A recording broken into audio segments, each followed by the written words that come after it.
আপনারা কি জানেন ত্রিপুরার ফেমাস বৌদ্ধ মন্দিরগুলির মধ্যে একটা রয়েছে কাঞ্চনপুর মহকুমায়। পুরনো মন্দির হলেও তেমন একটা বেশ নামডাক ছিল না, বাট গত বছরে নতুন করে রেনোভেট করার পর থেকে এর নতুন লুক যেন দিক দিগন্তে ছড়িয়ে পড়েছে। হ্যাঁ, আপনারা ঠিকই ধরতে পেরেছেন, আমি কথা বলছি কাঞ্চনপুরের জম্বুদ্বীপ বৌদ্ধ বিহার সম্পর্কে।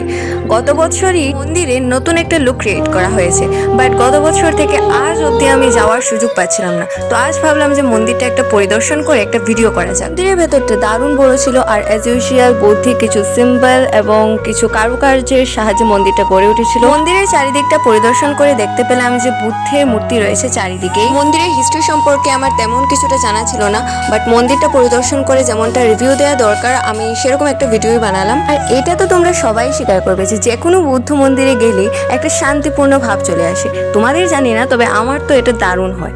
যাই হোক, মন্দিরের ডান পাশটায় ছিল বুদ্ধের কিছু মূর্তি, আর মন্দিরের চারিপাশটায় ছিল বুদ্ধদেবের এই মূর্তিগুলি। তবে আমার যেটা সব থেকে ভালো লেগেছে বা বলতে পারো মন কেড়ে নিয়েছে, সেটা হলো বুদ্ধ মন্দিরের সামনের এই দুটো মূর্তি, যেগুলি দারুণ দেখতে লাগছিল বাইরে থেকে। মন্দিরের সামনে থেকে বুদ্ধদেবের মূর্তিটা দেখতে তো জাস্ট দারুণ লাগছিল, আর পুরো মন্দিরের ভিউটা তো আর বলেই লাভ নেই। যাই হোক, কালকের দিনটা আমার জন্য বেশ পজিটিভ ছিল। কাঞ্চনপুর থেকে যারা আমার ভিডিও দেখছো বা আমার আগেই মন্দিরে গেছো, তারা একটা কমেন্ট করে যেতে যেন ভুলো না।